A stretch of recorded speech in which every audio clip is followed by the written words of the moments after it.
Y para ahondar en este tema quiero saludar a Inti Rodríguez, el coordinador de investigación de la ONG Defensora de Derechos Humanos Provea. Una buena tarde, gracias por estar con nosotros.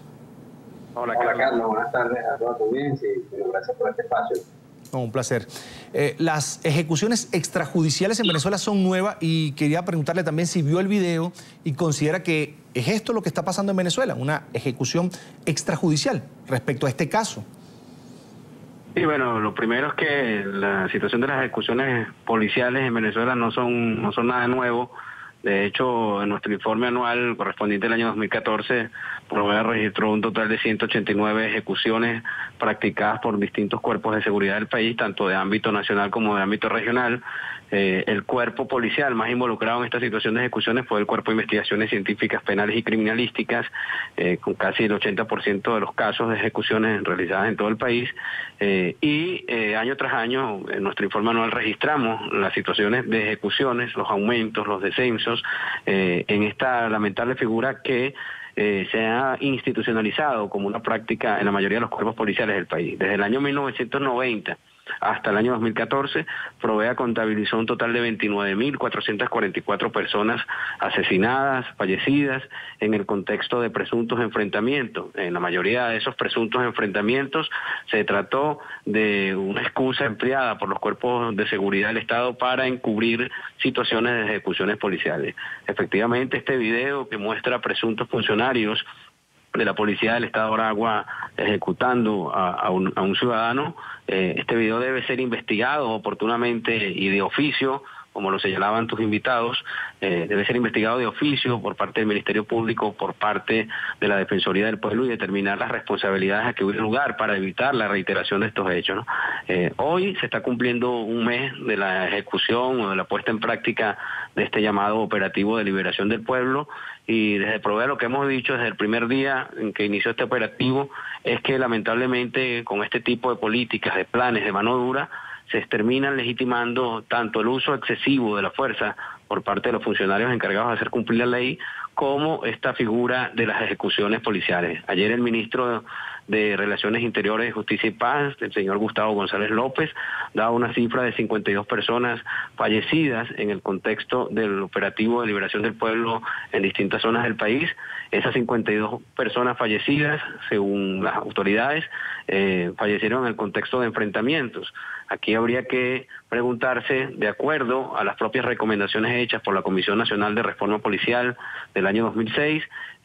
cuando existe una desproporción tan grande entre el número de civiles fallecidos en presuntos enfrentamientos y un número tan bajo o inexistente de funcionarios policiales heridos o que hayan perdido la vida en estos supuestos enfrentamientos, sencillamente estamos ante un indicativo, ante un indicador de que se pudieran estar encubriendo situaciones de ejecuciones policiales. En el caso de la Cota 905, recordará a la opinión pública que en el primer día de ejecución del operativo de liberación del pueblo,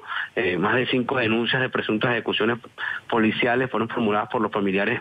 de personas que perdieron la vida en el sector de la Cota 905. Hasta ahora no existe una investigación por parte de la Defensoría del Pueblo, no existe una investigación por parte del Ministerio Público para determinar la responsabilidad, imponer las sanciones a los funcionarios involucrados en estos hechos y evitar, desde luego, la reiteración de los hechos y reparar oportunamente a las víctimas, ¿no? La figura de las ejecuciones policiales sigue siendo una constante en nuestro país y lamentablemente pareciera o todo indica que este año va a haber un aumento con respecto a lo registrado en el año anterior. Sobre este hecho, Inti Rodríguez dice que debe ser investigado por el Ministerio Público y la Defensoría del Pueblo. Y quería preguntarle cómo evalúa Provea la actuación del Ministerio Público y de la Defensoría del Pueblo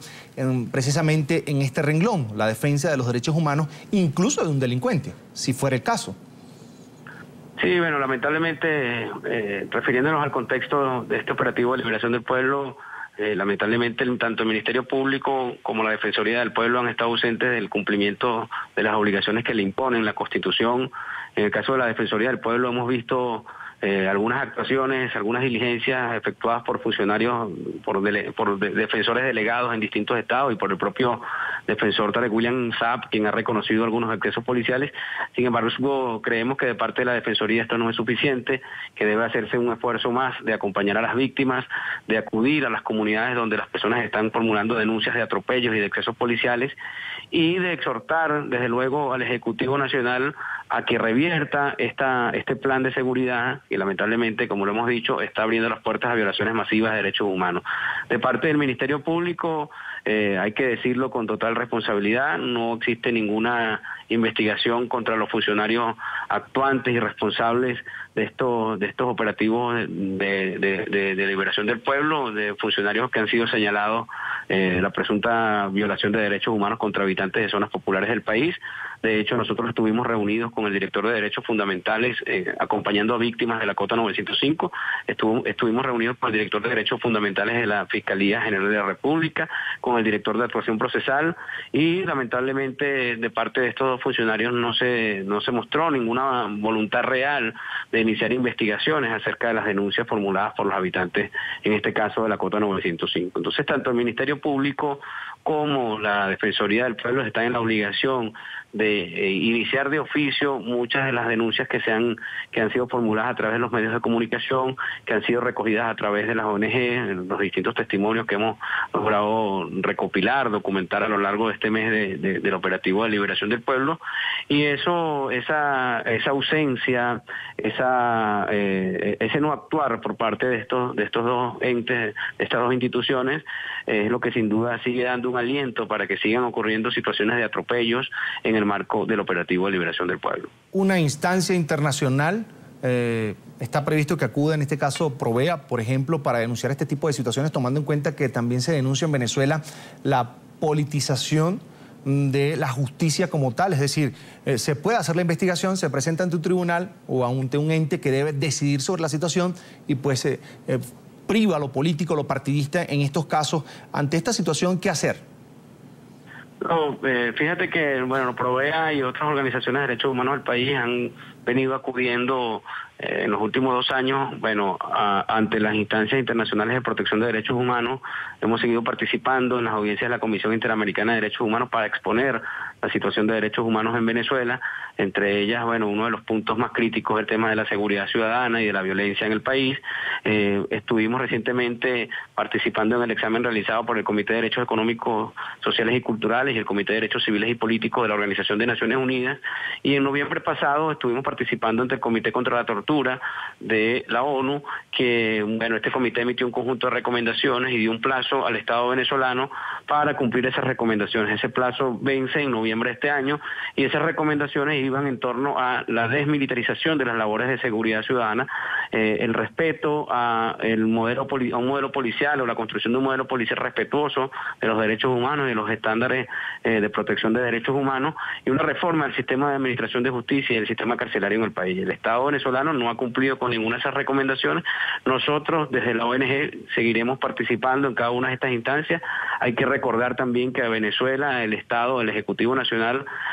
privó a los venezolanos de una ventana de justicia como era la Corte Interamericana de Derechos Humanos. Ya no estamos sujetos a las competencias de la Corte Interamericana de Derechos Humanos, que era, digamos, el tribunal que por excelencia brindaba justicia a las víctimas, o ha brindado justicia a las víctimas de toda América Latina en los momentos en que los estados o la justicia interna no brinda justicia a las personas, ¿no? La Corte Interamericana de Derechos Humanos se ha pronunciado en numerosas sentencias sobre la peligrosidad de operativos como el practicado ahora en el operativo de liberación del pueblo, ¿no? La Corte Interamericana de Derechos Humanos ha dicho que estas políticas, estos planes de redadas masivas, de racias, de detenciones arbitrarias, lesionan las garantías a la libertad personal, lesionan las garantías a la integridad personal y terminan generando más problemas que soluciones, ¿no? Eso es lo que está ocurriendo lamentablemente ahora con este operativo de liberación del pueblo. Desde las ONG seguiremos documentando las denuncias, seguiremos insistiendo ante la Defensoría del Pueblo, ante el Ministerio Público, que se realicen las investigaciones que deban realizarse, a que se corrijan las situaciones que haya que corregir, a que se sancionen a los responsables de violación violaciones de derechos humanos y sobre todo que el Estado revierta este proceso de regresividad con respecto a los avances que se habían obtenido en el año 2006 en el proceso de reforma policial, ¿no? Estamos ante un proceso acelerado de militarización de la seguridad ciudadana en Venezuela, de retrocesos en avances que se habían obtenido con la reforma policial del año 2006 y de construcción de un Estado policial y militar que privilegia los intereses del Estado, la seguridad del Estado, por encima de los intereses de la ciudadanía y del concepto democrático, participativo y consensuado de seguridad ciudadana. Bien, quiero agradecer a Inti Rodríguez, coordinador de investigación de la ONG Defensora de Derechos Humanos, Provea, por estar con nosotros aquí en la tarde de NTN 24. Muchas gracias a ustedes. Un placer, una buena tarde.